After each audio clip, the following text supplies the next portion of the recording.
Introduction: The Calm Before the Storm. The morning of June 18, 2023, in the North Atlantic began with a deceptive calm. The ocean, stretching endlessly to the horizon, looked like a serene mirror. But on the deck of the support vessel, the Polar Prince, there was a flurry of activity. The crew was performing final checks on the Titan, a sleek white cylinder designed to carry 5 people to the most famous shipwreck in history, the Titanic. In the harbor, spectators waved, sending the expedition off. The passengers, billionaire Hamish Harding, Pakistani businessman Shahzada Dawood, and his 19-year-old son Suleiman, French explorer Paul-Henri Nargeolet, and the submersible's creator Stockton Rush were smiling. For them, this was the adventure of a lifetime, a front-row ticket to history. But none of them knew that this drama did not begin that morning. It began years earlier, in engineering offices where warnings were silenced by ambition, and safety was sacrificed on the altar of innovation. In the comment sections of news articles about this tragedy, people often write harsh things. Rich idiots paid $250,000 for their own coffins, or Darwin Award winners. But let's look deeper. This isn't a story about money. It is a story about what happens when human hubris collides with the unforgiving laws of physics. And physics always wins. When the hatch was bolted shut from the outside with 17 screws, the 5 men inside were sealed in a tomb. There was no way out. The Titan began its descent. With every passing minute, the pressure outside grew, squeezing the hull like a giant invisible hand.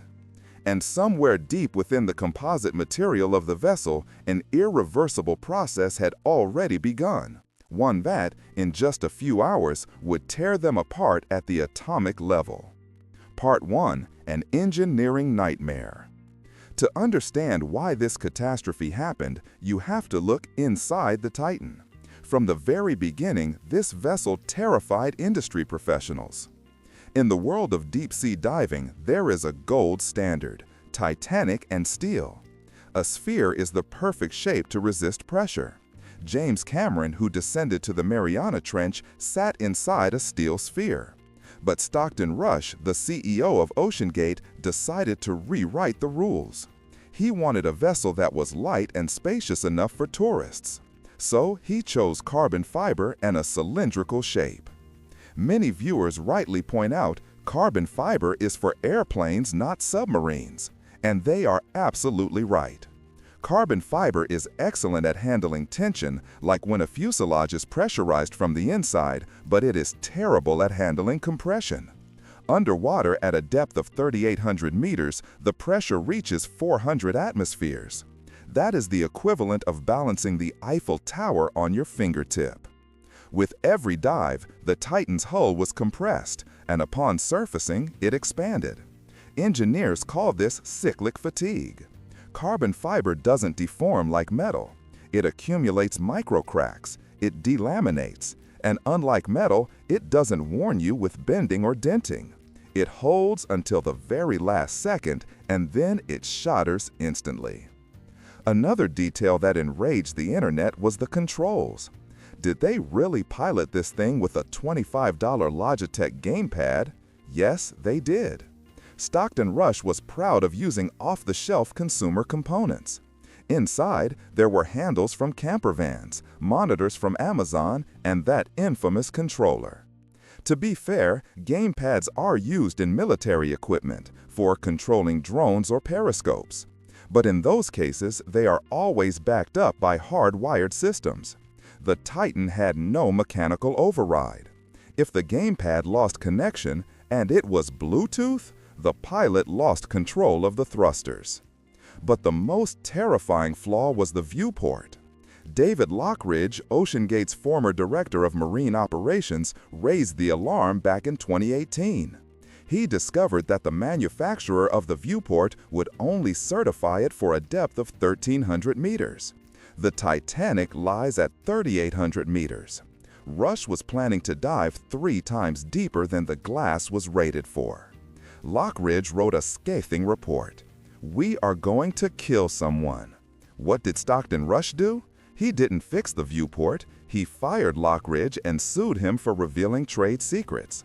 It was a classic example of a corporate culture where you can't say no to the boss leads to death.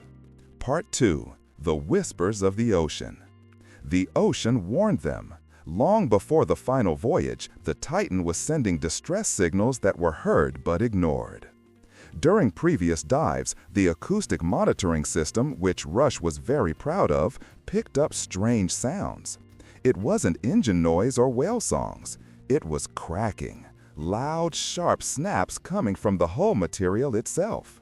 Rush assured everyone that his innovative monitoring system would warn the pilot of hull failure long before it happened, giving them time to surface. At that depth, if you hear cracking, you have milliseconds, not minutes. The system wasn't an alarm, it was a recording of their death knell. There were other red flags. In 2021, one of the Titan's thrusters failed and the sub spun in circles on the seabed. In 2022, communications were lost for hours. Passengers on those flights recalled lights flickering and parts of the interior falling off. One participant revealed that before diving, they had to sign a waiver where the word death was mentioned 3 times on the first page alone. People ask, why did they agree to go? Were they blind? The answer is Stockton Rush's charisma. He was convincing. He didn't just sell a tour, he sold participation in science. He called passengers mission specialists and gave them flight suits. He convinced them, and likely himself, that innovation always carries risk and that old safety regulations were written by cowards. Safety is just pure waste, Rush said in an interview. Those words became his epitaph. Part 3. Point of No Return. June 18th, 1 hour and 45 minutes into the dive, communication with the Titan cuts out. For the team on the surface, this was a shock, but not a panic. Comms had been lost before. They waited. 1 hour, 2, 3. When the scheduled surfacing time passed and nothing broke the water, the realization set in. Something terrible had happened. At that same time, far below, the drama had already concluded. We will never know exactly what happened inside the cabin in those final moments. But investigators now believe the hull monitoring system likely did trigger. Red lights, alarms. Rush almost certainly realized what was happening and attempted to drop the ballast weights to abort the dive. Recent investigation data suggests the Titan had indeed dropped its weights and was attempting to ascend. They had aborted the descent. That means they knew. Imagine the horror. 5 people in the dark, in a cramped tube, listening to the crescendo of cracking carbon fiber around them. They realize the hull is failing. They are flying upward toward the light, but physics is faster. The micro cracks in the material connect into one fatal fault line.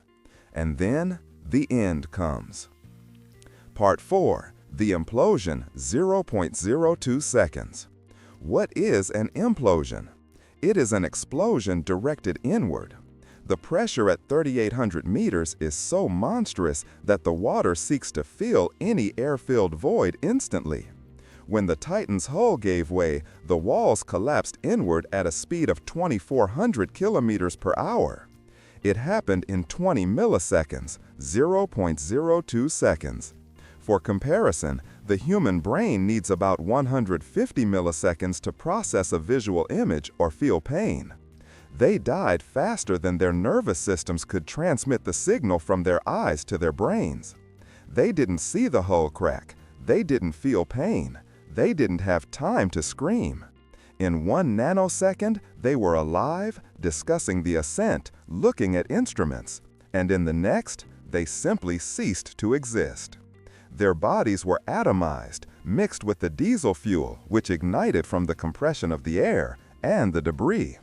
The internet was flooded with gruesome fakes, leaked transcripts of them screaming, knocking sounds heard by rescuers. Let's debunk these myths. The knocking heard by sonar buoys was rhythmic every 30 minutes. The world hoped it was the crew banging on the hull. But U.S. Navy experts knew the truth from the start. Their secret hydrophone system, built to track Soviet subs, had detected the sound of the implosion at the exact moment comms were lost on Sunday. They knew the Titan was gone. But the search operation continued for 4 days, giving hope to the families and the world. It was a cruel, but perhaps procedurally necessary piece of theater. The knocking was likely ocean noise or sounds from the search ships themselves. And the transcripts? Cynical forgeries by TikTokers looking for clout on the back of a tragedy. Part 5. The Graveyard of Ambition. 4 days later, the ROV Odysseus reached the bottom. 500 meters from the bow of the Titanic, in a place where there should have been nothing but sand, it saw a debris field. The tail cone, the landing frame, and, most chillingly, shards of that carbon fiber hull, shredded into black confetti. The debris confirmed the engineers' worst fears. The titanium rings, front and back, to which the carbon cylinder was glued, remained intact. The viewport, the uncertified one, had blown out, but the titanium ring held. It was the carbon fiber that failed. The glue connecting the metal to the composite gave way. It was a death sentence for Stockton Rush's innovation. The traditional materials, steel and titanium, survived. The experimental carbon killed everyone. Bringing the debris to the surface looked like a funeral procession. Twisted metal, tangled wires. And the grim announcement that presumed human remains had been carefully recovered from the wreckage for DNA analysis. From 5 adult men, only traces remained. The ocean had extracted its payment in full. Part 6. Lessons in Blood. The Titan tragedy divided the world. Some mourn, some gloat. However, exploration is the essence of humanity. We go to space. We dive into trenches. The problem isn't the risk. The problem is the attitude toward risk. James Cameron, who has been to the bottom 33 times, said it best. I'm struck by the similarity of the Titanic disaster itself, where the captain was repeatedly warned about ice ahead of his ship, and yet he steamed at full speed into an ice field on a moonless night. And here we are again. Warnings were ignored for fame and money. Stockton Rush wanted to be the Elon Musk of the deep. He wanted to break things fast, to democratize access to the abyss. But he forgot that safety regulations in aviation and maritime history are written in blood. Every line in the rulebook represents a life lost. By crossing out those lines to save money, you sign a death warrant. The Titan was not certified. It was never inspected by independent bureaus like DNV or Lloyd's. Rush considered this bureaucracy that stifles progress. Now we know it was a failsafe against stupidity. This story also exposed the dark side of extreme tourism. Wealthy people are used to money buying everything, including safety. They thought that if they paid $250,000, they were guaranteed top-tier engineering. But physics doesn't care about your bank account. At a depth of 4 kilometers, the pressure crushes a billionaire just as a pauper. Conclusion. The Titan now lies next to the Titanic. 2 disasters separated by a century, but united by a single sin: hubris. The Titanic was deemed unsinkable. The Titan was deemed invincible. Both times, nature brutally reminded us of our place. The families of the victims, Rush's wife, who, in a tragic twist of irony, is the great-great-granddaughter of a couple who died on the Titanic. Dawood's children, the relatives of Nargeolet and Harding, are left with grief and questions. Could this have been prevented? Yes. It would have been enough to listen to that one engineer who was fired in 2018. The story of the Titan will remain in textbooks not as an example of heroism, but as a grim warning. Innovation must not cost lives. And the ocean is not a theme park. It is a hostile, alien environment that does not forgive mistakes, negligence, or arrogance. 5 men went into the darkness to see a legend, and they became a legend themselves. a sad, instructive, and terrifying legend about what happens when man begins to think he is stronger than the elements.